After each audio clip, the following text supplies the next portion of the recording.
قرآن پاک نے ایک گل تے زور دیتا، اج دا خطبہ ہوئی کہ اللہ دے بارے سوء ظن بدگمانی جڑی یہ شرک پیدا ہویا، یہ قیامت دا انکار ہویا، یہ لوگوں نے رسولوں نے چلایا دین دی دونوں جڑا تین جڑاں جڑیاں کہ اللہ قیامت رسول اللہ کی طرف وہی لے کے آئے، یہاں تینوں دے بارے کوئی برا گمان جڑا نا مغالطہ جنہوں سوء ظن قرآن نے کہا ظانین باللہ ظن سو، اے مشرک منافق بے دین جنہیں نا آخر کھوج لگاؤ تو جا کے جس گل ٹکنی نا اللہ تعالیٰ دے بارے کوئی برا خیال دماغ چ آ گیا، غلط خیال جم گیا جنہوں سمجھ نہیں سکے جنہیں انہوں کا بیڑا غرق کر مشرک نوں کی ہوندا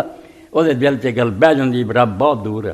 انہوں ساری کوئی پرواہ نہیں، اس تو اسی ڈبیے تری انہوں کدی فکر ہے، اس تو بزرگ جڑے نا یہاں کا من ترلا کریے ساڈا کوئی بناؤ گے، اللہ تو پتہ نہیں کتنے سو گیا، اللہ نوں دور سمجھنا، اپنی حاجتوں تو بے خبر سمجھنا، اور یہ سمجھنا ساڈا انہوں محبت اور دلچسپی نہیں، یہ برا کیڑا ہے جڑا دماغ پیدا ہویا تے آدمی درگاہ اور درباراں دوڑ پیا، جے وہ رب دے بارے چ سمجھدا وہ تو نیڑے کیڑا، یہ بندیاں دے پلے جو کچھ ہے تو دتا، وہ جڑا سارے خزانے دا مالک ہے وہ بے رحم ہے۔ پیغمبراں دا جو حال سورہ ہود پڑھی دا جڑے نبی آئے انہوں نے دیکھا بھی مشرک کیسے تو ڈب گئے، رب نوں دور سمجھدے آندے وہ کتنے سندا، وہ اینی دور ہے کسے ہور نوں پکاریے۔ بہت پیارا جواب پیغمبراں نے دیتا، ان ربی قریب مجیب، اے اللہ تعالیٰ دے 99 نام جڑا آکھیا پڑھے جنہوں نے یاد رکھے وہ جنتی ہے، کوئی چھوٹی گل ہے، زمین آسمان دی کتاباں پڑھ جے تو نہ تو کچھ نہیں جڑا انہاں 99 نام تے اللہ تعالیٰ نے آکھیا جس رب دی طرف اسی بلاونے پیغمبراں نے کہا قریب مجیب، وہ رب کتے دور ہے تہاڈی شاہ رکھ تو نیڑے ہے، تسی کسی دربار سے جانا کئی میل سفر کر کے جانا، اس بزرگ نے پتہ نہیں سننا کہ نہیں سننا، نہ مرادو کتھوں تسی یہ برا وہم اپنے دل چ پا لیا رب کتے دور جا کے بہ گیا، قریب رب بہت نیڑے ہے، مجیب اڑے بھی ہوں قریب ہے نیڑے، مگر افسراں دا یار میں فائل تینوں دیتی توں یہ کام کردا رہی یا نہ کریں، آپ نہیں دلچسپی نہیں، وہ بھی جواب خدا نے دیتا کہ اللہ دے پیغمبراں نے آکھا مجیب جو بھی تسی دعا کر دے جے آواز دیں دے وہ خود لبا کام، وہ کسے دے دل میں نہیں لاؤں کہ فرشتہ کرے یا نبی کرے یا ولی، آپ نیڑے اور وہ آپ آندا بھی ہاں میرے بندے تو پکارا میں سن لیا گل کر کی کرنا چاہنا، اس تو جدوں یہ برا وہم پیدا ہوندا بھی اللہ شاید سنے نہ سنے، اے تلاش کر کے ویکھ لو اخیر انگلی اتنے جاؤ کیا ہے اس نام مراد دے ذہن غلط خیال بیٹھا جس تو رب نوں چھڈ ہور پاسے تکے کھان لگ پیا، ورنہ رب نوں سمجھدا بھی اس تو زیادہ نیڑے کوئی نہیں، نہ اس تو زیادہ مہربان کوئی، اس خدا نوں چھڈ کے میں ہور کسی کو پکاردا پھر۔ اللہ دے رسول علیہ السلام نے مثال دے کے سمجھا ہے بھی مثال ہی، ورنہ رب دی رحمت اتنی بڑی ہے کہ اللہ تعالیٰ نے اپنی رحمت دے 100 حصے کیتے، 99 کور رکھ لیا، 100واں جڑا سی نا وہ ونڈ دیتا، وہ بھی فرمایا پورا پورا جڑا مخلوق نوں ملیا نا نبی پاک صلی اللہ علیہ وسلم فرمایا وہ اثر تسی ویندے جے بے جانور دا پیر اپنے بچے تے آ جائے نا، گھوڑے دا کسی دوسرے دا وہ چٹ انہوں پولا کرے گا، میرا بچہ جڑا ہے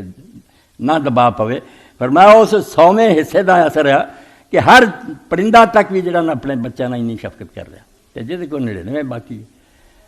تو اللہ رب العالمین دے بارے جدوں وہم پیا نا انہاں مشرکاں اور بے دیناں نوں کہ خدا تے شاید رحم نہیں، یہ بندے اودے نال زیادہ مہربان ہے، اتھوں غرق ہو گئے، جے سمجھ دے کہ اللہ تعالیٰ نے بنایا تو ہن چلا نہیں کتے گیا، بالکل نال ہے اور ہر وقت تو سارے حالات تو واقف ہے، کوئی شاید تو چھپی نہیں، انہوں نہ پکاری تو ہور کینوں پکاری، تو یہ سوء ظن بدگمانی شرک کر لے گی،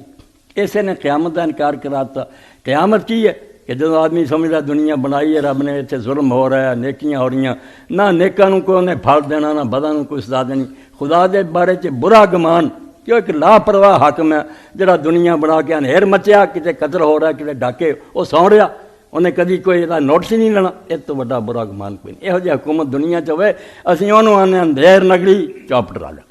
انہیر پیا یار، اس ملک کا بادشاہ ہے مگر بیوقوف ہے، جے خدا ادا کا تو بدتر خدا کوئی نہیں کہ دنیا چ ایسا ہوئے نہ نیک نوں کوئی نام ملے، کنے ہیں جڑے گردناں کٹا گئے اور انہوں نے اپنی جاناں خدا دے رستے قربان کر دیا تے دنیا چ انہوں نے کچھ نہیں ملیا، ٹکڑے ہو گئے انہوں دے، دنیا چ کوئی انعام نہیں ملیا۔ اگر انہوں نے خدا نے کسی دن انعام دینا ہی تو اقبال رحمۃ اللہ نے بڑے پیارے انداز نہ کیا کہ افسوس ہے کہ خدا اگر مر گئے تو مر گئے دوام، خدا اکبر کردہ ہے خود خیر شرم کھار، اگر تیرا مرنا ہے انسان بالکل ہمیشہ ہی میٹھی جانا تو پھر یہ سمجھ بے ہو کیتے تو خدا نو شرمسار ہونا چاہیے، انہوں شرم ہونی چاہیے چنا بزی کہ اگر مر گئے ماس مر گئے دوام، خدا دے کردہ خود شرمسار کر گئے، تو اینیاں نیکیاں کر کے مر جا، راتاں نو تہجد پڑھ، کمائی خود کر تے غریباں نوں دے، کسے نوں پتہ بھی نہ لگے، آخر تے اپنی جان دے دے۔ اگر اس طرح تو کریں گا کیوں نہ بزی کہ اگر مر گئے ماس مر، یہ بعد ہی خدا نے مٹی کر دینا نا، خدا دے کردہ خود شرمسار کر نہیں نہ کرنا خدا نے ایسے، مگر وہ آندا جے بے ایمانو ادا ہی ہے نا تو خدا نوں بھی ڈوب مرنا چاہیے، یہو جہا خدا آن دے لائق نہیں۔ اسے تو اللہ تعالیٰ قیامت دے بارے اپنے عدل دا ہی حوالہ دینا کہ میں عادل اور منصف نہیں، آفا نجعل المسلمین کالمجرمین، ایک حکم من دے ایک نافرمانیاں کر دے تے مٹی کر دیاں، خبر ہی کوئی نہ رہے کہڑی میری خدائی کہڑی میری بادشاہت۔ اس تو یہ بھی سمجھو خدا نو ایک اندھا حکمران سمجھنے والی گل بدگمانی ہے کہ وہ کوئی انہوں دلچسپی نہیں لوگوں دے اعمال نہ انہیں قدر کرنا، یا ظالم لوگ جڑے سے انہوں دا بہت بڑا شبہ سی بے اینا جدو مٹی ہو گئے کھپ گئے کنوں پتہ بھی وہ کتنے گیا کون زندہ کروں گا، یہ بھی اللہ تعالیٰ نے فرمایا تو انہوں اللہ تعالیٰ دی قدرت اور دی طاقت دے بارے بدگمانی، یہ برا خیال پیدا ہو گیا۔ آفا جینا بالخلق الاول کہ ایک باری دنیا بنا لی مڑ کے میں تھک گیا، میں نے کمزور سمجھا، جے آندے جے دوبارہ زندہ نہیں کر سکتا تو میری قدرت دے منکر دے، میں نے آج سمجھ لی، جے آندے کرنا نہیں کہ میرے عدل دے منکر دے، میں انصاف نہیں کرنا میں نے تو ظالم سمجھ لی، اور اگر آندے سب ٹھیک ہے زندہ بھی کر سکتا کرنا بھی چاہیے مگر کرنا نہیں تو فرمایا مینوں حکیم نہیں سمجھ، مینوں دانا نہیں سمجھ دے، عقل مند نہیں، مینوں بیوقوف سمجھ دے، ایک دنیا کھیل تماشا بنائی سی ایویں مٹ گئی نہ کہ انہوں انعام ملیا نہ سا، یہ ساریاں گلاں خدا دے بارے سوء ظن ہے بدگمانی ہے۔ اسی طرح اگر کوئی نبی دا منکر ہے